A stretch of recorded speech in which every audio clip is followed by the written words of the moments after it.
after high school, you're probably going to get a job.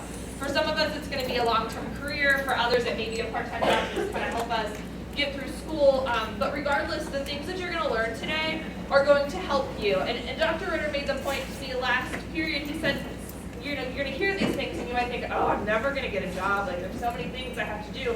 But you guys are at an advantage because you're hearing them today, so you can apply them to, your resume, your interviews, your job search, and then keeping a job as well. In addition to our panelists, they're going to offer you a lot of great information. We've also got some tips for do's and don'ts to getting a job. And unfortunately, one of our panelists is not here today. I'm hoping everything's okay with him, but I'm going to go ahead and get started. Our first tip is definitely to show up early for a job interview. Oh, okay. Hi. Thank you. He's here. That's good. Worried about you. Thanks.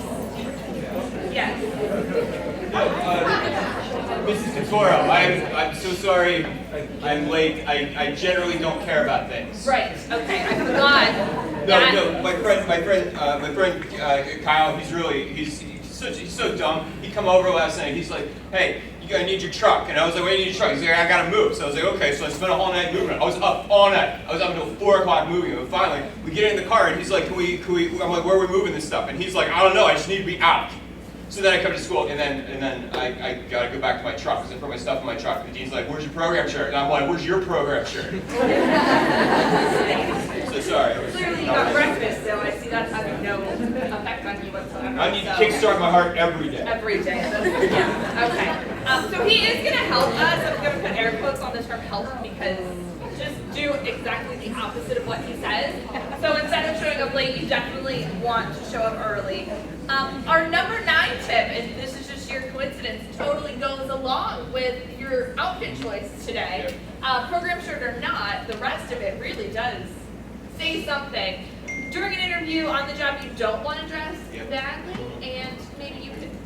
Yeah, this is an important one to realize, and I think you need to listen to me today, because listen, basically I've had 17 jobs in the last 6 months. I think I know what I'm doing, okay? So basically when it comes to dressing, I see a lot of people dressing up to go into interviews. This is lying. Guys, do you wear a tie every day? No, that is lying, especially whoever said that. So you want to be dressing for comfort. You might be sweating, so wear some pajama pants. Underneath those pajama pants, wear mesh shorts. They breathe, and everyone appreciates that. Okay, guys? Keep that in mind.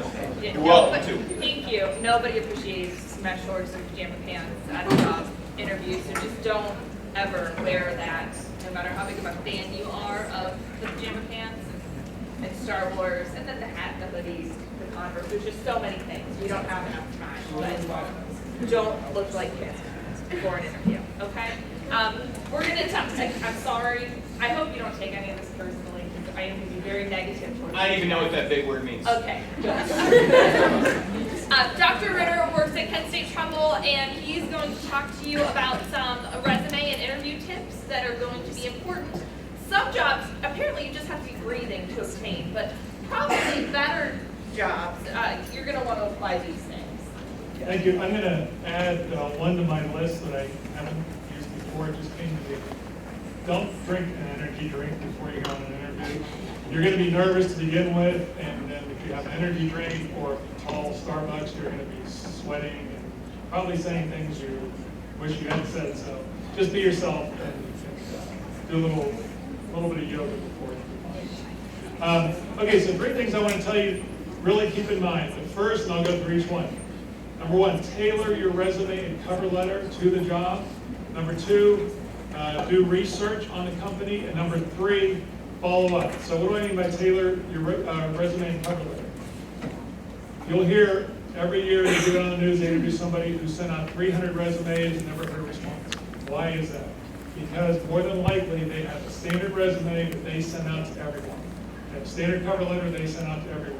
That's the wrong way to do it, because there's going to be, in most cases, over 100 resumes for one job.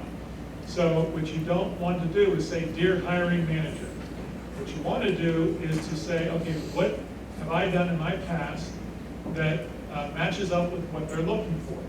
and especially in the objective. You don't want to say, to obtain a good job with a progressive company. If you're interested in getting a job at Menards as a customer service representative, you want to say, the objective is to be a customer service representative at Menards. You want to get that specific. So this way they know that you want to work at that place. More than likely, any resume that's just very basic and they can tell that you just printed off a bunch and sent them in, they're probably just going to set off to the side. Number two, research.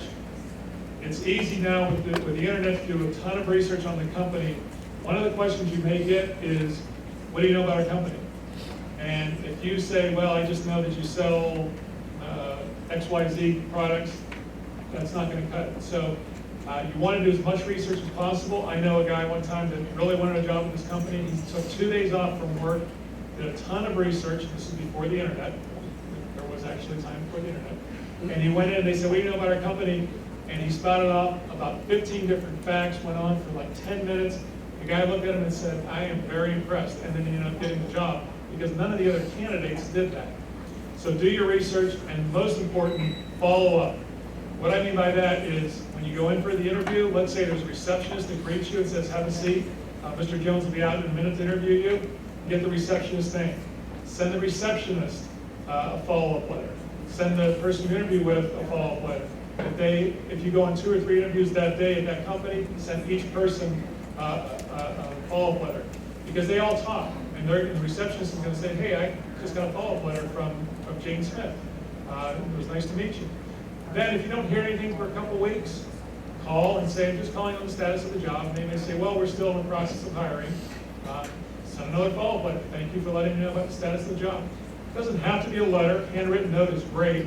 Or even an email. But if you're using an email, make sure your email address is not stud or studette at Gmail or party animal, or even something that they can't recognize it as you. You want, ideally, to have your name in the email. Now, you may say, well, I tried to get my name when I went out to Gmail, and it's used. There's a number of sites that are not as well known, like mail.com. My personal email address is jim_ritter@mail.com. It's a free service. Not a whole lot of people use it, so I was able to get my full name there. If nothing else, it puts your name in front of them again. So when they're looking at their computer screen and your name comes up, they're going to know that's the person they interviewed versus partyanimal2010 at AOL.com. Thank you. Thank you. I'm just. So I'm changing it. Okay. Thanks for giving that out, Dr. Ritter. Appreciate you letting everyone know my email address.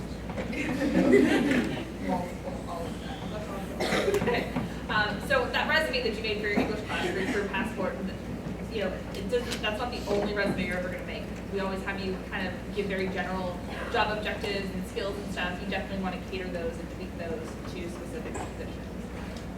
So Mary Williams is here. She's a TC school board member representing Lakeview, and she's had a lot of experiences in the field of business. And so she's going to also share some resume and interview tips, and then just some of the soft skills that you need to really kind of survive in the workplace. Good morning. Before we go into the resume and the interview process, I did want to also talk about networking. You're probably, many of you are going to use the sites such as Indeed.com and Monster.com, and those are nice sites, and they're pretty good, and they're easy to use. Unfortunately, there are thousands upon thousands of folks using these sites, and so your resume will get lost in it. Still, the best way to get your foot in the door for an interview and things is basically still by knowing somebody who knows somebody who knows somebody. So it's by getting yourself out there. Let folks know that you are looking for a job and what your area of expertise is. Talk to everybody. And again, we're going to use Menards a lot this morning, it seems. They're the new toys on the block. So if you know somebody that works at Menards and it's a job that you'd be interested in, talk to them and find out all about it. And who could you speak to get an interview? That right there will clear the way for you so much easier and quicker that you're going in the door that way. So, talk to folks, let everyone know, this is what I want to do, who do I speak to, which leads to another kind of funny area that you always have to think about when you are going out there in the public. You should always look nice, and be presentable. And I know fun is fun, but you're at a very intense time of your life after graduation. It's called getting a job. And so you really, you've got to make this your top priority. I'm assuming, and I could be wrong, but I'm assuming there's nobody in this room that's independently wealthy, and you're gonna have bills to pay here. It's called being grown up. And you're there, folks. So, you know, you've got to keep this very important in front of you, that this is your mission. You've got a new job, and the job is called getting a job. So you have to keep your priorities straight. Just going over some things with your resume. Again, keep it short, sweet, simple, and to the point. That first paragraph on your objective should identify what it is you want to do and what you offer to that position that you are looking at. And if you try to keep it to that one page. It's hard, I know it is. I've had to do it myself. And it's what we talked. Mentioned it too. My daughter's resume is 4 pages long, and I was like, you can't do that. Nobody's going to read it by the middle of that second page. So keep it short and sweet and to the point. References, for goodness sakes, before you use somebody as a reference, you get their permission first. Nothing is more annoying to find out that you've been used as a reference and you weren't expecting it. But second of all, that becomes an honesty point, because I did have somebody ask me to use me as a reference, and this was not a very good employee. And so I kind of had to redirect them that, perhaps I'm not the person who should be doing that. And then, if you haven't gotten a call, what kind of reference am I going to give to that kind of person? It's going to be a very, very mediocre, not a good one. So make sure you talk to that person first. And make sure it's a good reference too. It could be a teacher, somebody you've worked with. Make sure it's a really good, solid reference for you to help, again, get you this interview and get this process going for you. Do your homework, research that company. Again, using Menards. Go online and find out everything you can. Because most likely you will be asked that during the interview process. What do you know about us? And that information is there. And just Uber.com is a great resource to find out about businesses. So research it so that you know what about them. Because they're going to want to know that you're interested in it. Which leads me to another point is you're competing against a lot of people who want that job. Be enthusiastic. When you go in, I'm the person that you want to hire because this is what I can bring to your business. Whether it's a product that's being made or a service that's being sold, what makes you the person that can do that? So be very enthusiastic. I know I can do this job for you. And be ready to sell yourself, because again, that's what you're doing. You're selling you, making you special above everybody else. Another area too, we kind of brushed on this before. Some employers can tell you what the wage is during that time, and some don't. If they do, and we have a generation of folks that really, when they go off for their first jobs, they automatically think it's going to be way at the top of the ladder, and it just isn't. So it may be a wage that you were prepared to get, that you're going to be earning. I'm telling you folks, don't automatically say that's not good, that's not going to be for me at all. You got to get your foot in the door. You've got to prove yourself to these employers, and a lot of times they will offer you a pretty low wage just to see how is this person going to work out with our organization. So I always say, if you can take that at that lower wage, prove yourself that you can do this and you are working for them. And that's an opportunity too for you to also learn that maybe this isn't the job for me. So I would say grab it and see what you can do with it. I think that's about really all I have on that. Like I said, just the top 3 things. Talk to folks, let them know you're looking for work. Go into that interview very enthusiastic and keep that resume. If that's your life story, you're putting on one page. So make it good so that you're grabbing the attention of those folks who are reading these resumes. A lot of times during interviews, the people that are interviewing are passive, and then they're responding to questions, but they don't ask a lot of questions themselves. But employers do expect you to ask questions during the interview. It is a good opportunity. So you having been through so many interviews, what are some questions that you typically ask? Yeah, thanks, Mrs. Couture. Let me tell you about 3 questions that I always ask during an interview. First question, I'm wearing my hat. Second question is always, do you guys drug test? But I ask you like, hey, what's going on? Third question, I always ask, do you want to see my tattoo that I got? It is barbed wire around my arm, and it represents my pop, who's gone now to Florida where he retired. And after that, I got it. Okay, probably that, those are not questions that you probably. They are questions. All of them are questions. They are, thank you, just not ones that you should ask. You want to show that you're interested in being a great employee. So things like, well, what expectations would you have for me if I was hired for this company? What opportunities are there for me, to grow? And then, like Mrs. Williams mentioned, salary is going to be a factor. You don't need to think you're going to make, millions of dollars right out of the gate, but I think it is appropriate to ask, what is the salary scale? What are the wages? Do you have a benefits package? And then, how does sick time work? How do vacation days work? In an appropriate way though, not like, can I get off next Tuesday? Or you hire me and I'm not going to be able to work for the first 3 weeks. How's that going to go? I just feel like maybe, have you ever done that?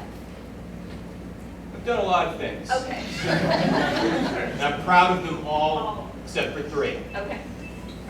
That's another presentation, so we'll worry about those 3 later. So you do want to ask questions, just make sure they're good ones. And then number 7, our tip is that during the interview, you definitely shouldn't act disinterested. You're there, you want the job. If you're doing anything that leads anybody to believe otherwise, that's not good. You want to keep your cell phone in your car. Do you know the government work? Definitely make Could sure you it's just airdrop off. it to me? There's probably not So going to be a appreciate third it. I person was in up that late interview last night for them to checking. talk to. Yeah, but Oh, I'm sorry. I'm trying to copy the government work. gotcha. Okay, yeah, Oh, no. So Bad just time. anything that's going to distract you, birds flying past your window, maybe a piece of artwork, just your cell phone, leave those out of that process. Okay. All right. So then let's say you've killed it. You had a great interview. You have an awesome resume. You've been hired. Now the goal is to keep the job, unlike the 17 that you have had. I'm assuming they've not ended well. So once you have that job, we want you to keep it. Dale Forrester, who is the Vice President of Story Manufacturing, she's going to talk about just a couple really basic things you can do, and then a drug-free workplace. It's an expectation that most employers have at this stage. It's a big thing that's preventing people from getting jobs, and that's kind of ridiculous. So if you could talk about that for a little bit. Thank you. You can turn it on. Yeah, I think we just keep it on. Okay. We'll try it. One thing I do want to re-mention too is Dr. Ritter and Mrs. Williams both said, they were talking about applications and what somebody knows about the company. And actually on Monday, we had a young man walk in, ask for 2 applications, one for himself and his friend. And then right before he turned to leave, he turned around to me and said, oh, by the way, what do you do? So what do you think is going to happen with this application? We're not going to be too impressed. I kind of got the feeling maybe he was filling it out just for unemployment or something like that. Or he was just like hoping, because when I asked him about a job, what do you have in mind? He said, oh, anything, I don't care. And so be a little more specific than that, and even on your application. Another thing, somebody asked about prior convictions. If you do have a prior conviction, and if you get into an application for a job, and it asks you, go ahead and be honest. I can't tell you how many times we've had on an application, when we ask the question, have you had a prior conviction?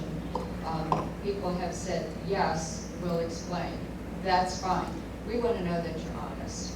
And about the tattoos, someone asked you earlier, we do hire people with tattoos. It depends on the job, and it depends on where they're going to be placed and what they're going to be doing. If they're going to be a salesperson or a customer representative for us, we're going to have to be real careful what we show the customer. And we're not going to want piercings or tattoos that show, especially that are kind of a bit out there. If somebody's working on the floor as a welder or a fitter, quite frankly, we don't care. I mean, we don't want to see tattoos that would offend other people. That can cause a lot of problems on the floor, and we do not need that. But otherwise, just make points at your interview and use your common sense. Now we're going to talk about drugs in the workplace just a little bit, and I would like to know from you, and I'm going to raise my hand too. How many of you know somebody who's had a drug or alcohol problem? How many of those, keep your hand raised if you know somebody who's gotten in trouble for that, for either of those? How many know somebody who's gone to jail for those? How many know somebody who has lost a job or lost a license, like a teaching or a driving license, or a CDL license? How many of those have a relative who has had a drug or alcohol problem? How many of those have had a relative die because of a drug or alcohol problem? How many of those have had a friend die because of a drug or alcohol problem? If you notice, I notice a lot of you, and you don't look like drug or alcohol abusers to me. And do I look like a drug or alcohol abuser to you? I hope not, but anyway, if you notice, you know, all of us, we are middle class America. It affects everybody. It affects all of us. It affects especially your age group. You are in a very, very critical age group for the next 10 years or so, maybe 15 years, of people who are most likely to be affected by abuse of drugs or alcohol. So just know that you're there. So this is something you have to guard against. Now, you probably all want to be able to pay for a car and be able to pay for a house. Well, you kind of need a job to do that. So what do you think, we as employers, why do you think we might be interested in whether employees working for us or working with us use drugs or alcohol, or abuse drugs or alcohol on the job or related? Go ahead. It's a safety issue. It can be a safety issue. It can be a safety issue. Somebody else. They may end up not being able to come to work because of rehab or jail time. Exactly. They may be in rehab or jail, not going to be able to come to work. Potential bad image on the company. A bad image, yes. That to supply the addiction. That to supply the addiction. They can actually, yeah. And you know, they can even start selling drugs on the workplace as well and get other people involved too. Go ahead. Other bad habits tend to come with that, being late to work or not showing up. And how about, you know, employers use billions of dollars in the United States. We lose billions of dollars because of lost productivity, people not showing up for work, people messing up product. You know, we have product that has to be perfect, that goes out for a customer. If somebody messes that up, it costs us a lot of money. So the person may be there, but we need them there, not there. How about driving tow motors, driving trucks, things like that? Those can kill people.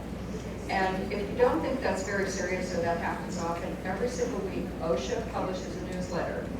And in that newsletter, they list companies who have been fined for people usually dying. Almost in every case, someone has died.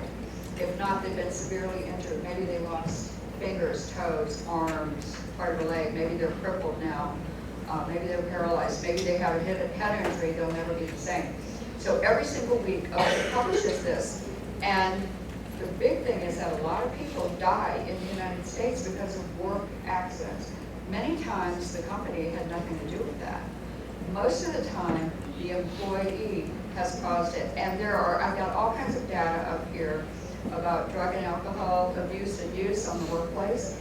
And people who use and abuse drugs are hugely, hugely high percentages of the persons who end up in ERs or in other kinds of things or in workers' comp accidents because they're just not able to protect themselves.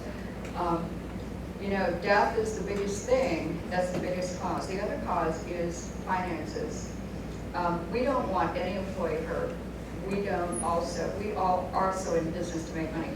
And you know, a few years ago, we had a young man who did every single thing that he could possibly do wrong, and he ended up injuring himself very severely.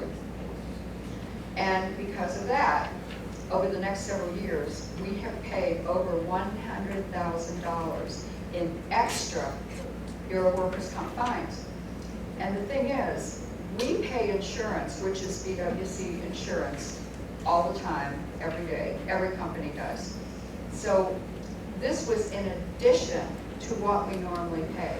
We were not fined because we didn't do anything wrong, the young man did. But we still had to pay the additional amount of money because of our loss in what it cost BWC to take care of that young man. So we're all very, very interested not only in your safety, but in our well-being, in us keeping everybody else employed and everybody safe. Do you have any questions? Oh, about drug and alcohol testing, I'm sorry. I just got off track. We all test pre-hiring, pre-employment. We test also if you've had or been involved in an accident in any way on the job. We test for suspicion. If we suspect you of drug or alcohol abuse or use on the job, if we smell it, see it, whatever, if you've done anything unsafe, we will take you down with the supervisor and have you tested. And virtually every company in our area is now doing that. Yeah, I mean, literally every company. I was at Dollar General and I heard a manager tell another manager that she had just hired 2 students, but unfortunately, before they even started working, they didn't pass the drug test. So, not that Dollar General isn't, a nice store, but if they're drug testing, obviously a lot bigger companies, more maybe long-term career paths are also going to be drug testing too. So it's not something that you're going to be able to avoid. If you want to get a great job, they're out there. And a lot of employers are very frustrated because people simply can't pass the drug test. Our number 6 tip, and this was mentioned earlier, you want to follow up, you definitely want to send a thank you note. And that may seem archaic to some people. Yes. Yeah. Guys, I've had a lot of 18 jobs the past 3 months, right? Everybody. I just got a text from my boss this morning. Everybody sends thank you notes. You send a you're welcome note. You came in, you interviewed, and you gave them the best interview they've ever had. Drop the mic, you're welcome. Don't do that. All right. A lot of people just don't think to send a thank you note. They don't want to take those 2 minutes out of their life to do so. If you've interviewed and now there's 5 great candidates and you're one of them, that thank you note can be the thing that sets you apart. An email can be appropriate at times. However, an email isn't something that an employer can physically touch. I think when you open a thank you note and you actually see it, you read it, you've got that constant reminder. It's not going to get lost amongst the other 22 emails that you're getting that hour. So taking the time to send a thank you note and to follow up really is an important thing to do. Our number 5 tip is not to use social networking negatively. I'm just going to make the assumption that most of us use social media. Correct? Yeah? Okay, thank you, Cameron, for that head nod. Awesome. Most of us use it. We've probably seen people who use it in a way that isn't super flattering. You just don't want to be that. You don't want to be you. Go ahead. Well, I'm actually a little confused by your terms, Mrs. Moudouar, because it's social networking. You share things on there. Like, I share my hardcore other barbed wire pop tattoo, okay? So if it's sharing, how can that be bad? It can be. And so Nancy Barker is here from Kent State Trumbull, and she has a lot to tell you about social media, perhaps oversharing or unnecessary sharing, all of the things that employers might use that aren't going to help you. Okay? So how many of you do have some sort of social media of any kind? Most of it I do. My family knows I tend to overshare pictures of my daughter all the time. But so it can be a really good, fun thing, but when you're looking for a job, it can definitely have an impact on that search or the interview. Or even if you have a job, it could have a negative effect on keeping that job. So do employers use social media? Yes, they do. This is just one quote, and this is a few years old, so I'm sure the percentage has gone up. 35% of businesses, corporations, industries use social media in their interview before they interview someone, once they've interviewed people. I know that many of you may have your privacy settings up and in place, but please don't think that that's going to stop someone. There is literally no such thing as privacy when it comes to the internet. There are ways around it, there are ways through it. It doesn't matter what your settings are. However, you can take advantage of those settings in some certain ways.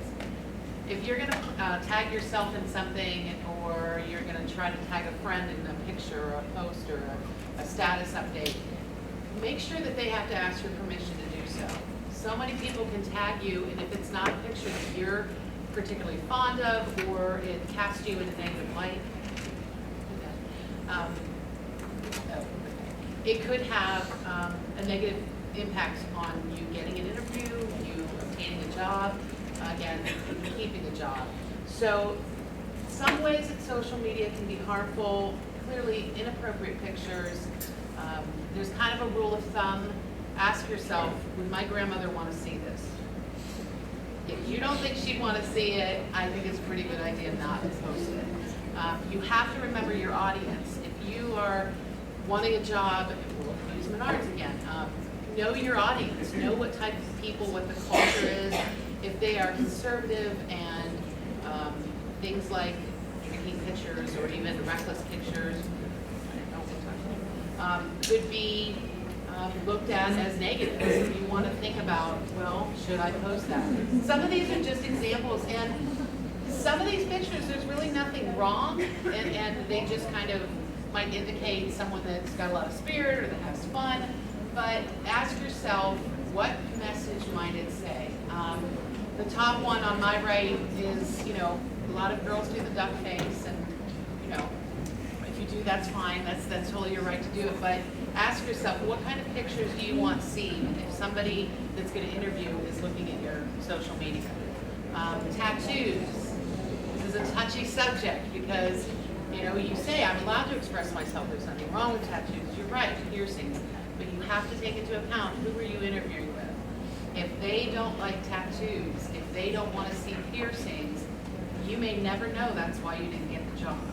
So ask yourself, give yourself every opportunity to get yourself in the door. Once you're there, you may have that ability to share a little more of who you are, but you want to take into account who you're interviewing with. The pictures of the top and the bottom one where they're doing something, they're having fun, they're doing something, but would it seem that you're being reckless? Would it seem that I take chances? Would that speak negatively? And of course, this is a political year. Dr. Ritter said earlier, and it's a good point, I have never seen any political rant or opinion that has changed my mind. So ask yourself again, is this worth posting? Is it going to be harmful to me? Even something as far as your belief system. Keep in mind that your beliefs and values may not be shared by the person you are interviewing with or the people that are that may be prospective employers.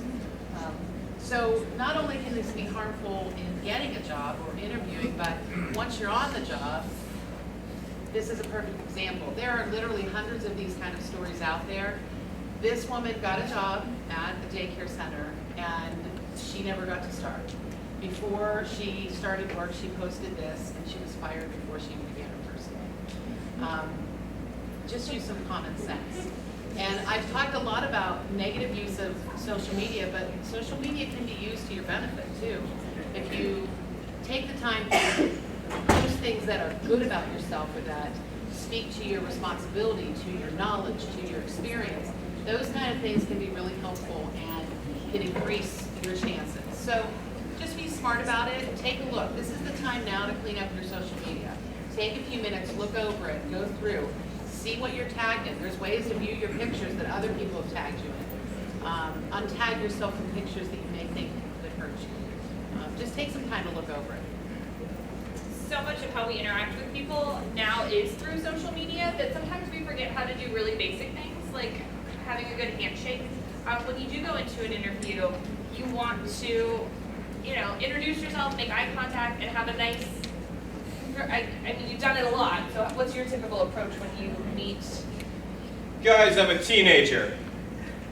So I really believe in the whole idea of authenticity. I am who I am and I'm not going to change for anybody, and that includes shaking hands. I'm just going to do it how I do it, all right? I go like this.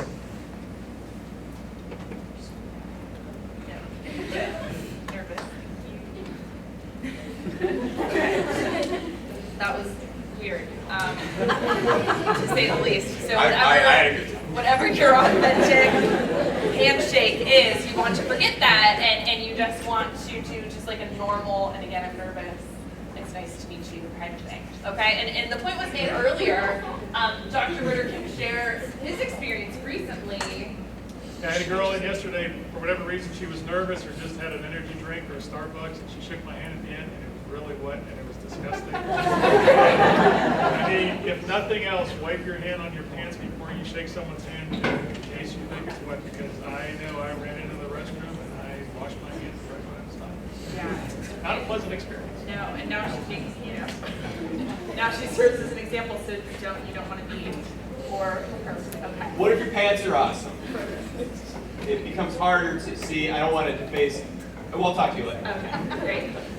Number 3 would be don't text. And I guess in general, we talked about a thank you note. You don't want to text a thank you if for some reason you are privy to your potential employer's phone number. You don't want to use text language on your social media or in your thank you notes or any kind of email correspondence that you have. And then that whole disinterested thing, you don't want to text while you're actually in the Hold on. I need to get this information about wiping your hands off out to the world. Okay. Wipe your hands or Dr. Ritter will wash his. All right, got it. I will see you in the car, Mom. Okay, great. Thank you so much. All right, so our last panelist today is Ben Hartman, and Ben is a TCTC student. He has worked at North Coast Fire Protection since the summer, and he started advanced placement here very early in the school year because from everything that I've heard, he's just an awesome employee. So he is you, and he's doing all the right things, so he just wanted to offer some good advice for you as you kind of go out and try to get the job. A lot of what I'll say is reiterating what's already been said. Probably the most important thing when you go to a job interview, or you've got to upkeep it as you work, is to show the employer what you have to offer, like what you bring to the table, how are you going to make them money. That is the key. They'll look at you and they'll look at other factors like how you dress or how you act, but what they really care about is what you're going to do. You want to be not as enthusiastic as possible. Show that you care, show initiative. Don't just go in and act like this is going to be your job where you clock in and clock out. I have had a coworker who was like that, and he was in the door at 8:01, day starts day. He was out the door at 4:30 exactly. So the boss does make comments about that. You want to try to cover up piercings and tattoos if you have them. Most employers won't like that. There's a stereotype that employers are old, rich, white people. And not all of that is true, but they do appreciate people who don't show these things. If you work in an office like I do, I go out a lot, I have to represent my company. I can't have piercings or tattoos with other people. That may not be right, but that's how it is. It may not matter so much that you work on the floor in the construction zone because it really doesn't. Drugs are a huge issue in the workplace. A lot of employers have issues with people because they'll have an interview. They may even really like the person, and then go and do the drug test before hired and you fail. And that costs money. It wastes the person's time. Like, time is money in the workplace, and you may spend 20 minutes in the interview, and then you got to pay to have the drug tested, and you're just taking time out of the day. You go up negative, or positive, I should say, then you're wasting time. That happens a lot. I've been working there for a year, and I had 2 coworkers who were fired because they couldn't pass the drug test. Well, they were doing drug treatment. One person who worked in the office with me, he was out of the office for the day and I had to use his office space. I noticed a couple cans of dust off, which is the spray the keyboard duster. And I told my supervisor about it, and he went to the desk and found 20 plus of these cans, which he was upping really bad. And then we also found alcohol containers in his cubicle also. And he was out driving a company vehicle at the time with another coworker who he could have, if he was high or drunk, he could have killed himself, his coworker, or somebody else, which is horrible, and that's a huge liability issue. Another coworker, similar story, he worked out in the field, which is even bigger of a deal because he's in construction job, where there's a lot of accidents and equipment, you know, a lot. And other things like we touched on, dress professionally. Don't show up in shorts and a t-shirt, sandals, tennis shoes. Wear nicer clothes. Dress for the job you're looking for. Don't wear a suit and tie. You're going to be in the shoes. Because you shouldn't. That's all. Thank you, Ben. We've got 2 last tips for you. Number 2 is that you should practice your worst quality response. So guaranteed in a job interview, they're going to ask you, what's the best quality that you could bring to our business? And that's easy. Worst quality, a little bit more difficult. Yeah, the worst quality, but you don't want to be like too straightforward with that thing, okay? There's a trick you can use where you take bad quality and make it sound good. Like I tell it like it is. I'm not here to make friends, I'm here to win. So what I do is I turn that into honesty. So I tell them my biggest flaw is I'm too honest. Like I honestly don't need this job, and I honestly don't care about anything. So it actually is a nice little trick to use. Okay. I honestly don't even know why I'm here right now. I'm going to give you half of that. Right? You want to take a negative and you want to put a positive spin on it. So, think of any quality that could be perhaps, maybe you're just really self-sufficient, you're independent, you like to get things done. And sometimes if I'm working in a group setting, that could be a negative, but I've been working on, collaborating better with others and helping to kind of divvy up responsibilities. So I think that, I could do well in a group setting. Taking something that could be viewed as a negative and then putting a positive perspective on it. And then really, aside from the getting rid of the hand sweat before you shake hands, because that should make this list. This one is also really important. Number 1, don't bring your mom, insert anybody, to the job interview. No, Mom, I told you, I'm going to the dean's office. I'm going to get the early dismissal today. You don't have to come in, Mom. No, the case loop is not here forever. We gotta move. Okay, I mean, we joke about it, but it happens where people bring their parents to the interview. Maybe they don't make it through the actual interview door, but they're waiting, and it just doesn't make you look like you're very grown up at that point. So you want to show you're independent, not relying on your family for that process. Okay? Can you guys help me thank our panel members?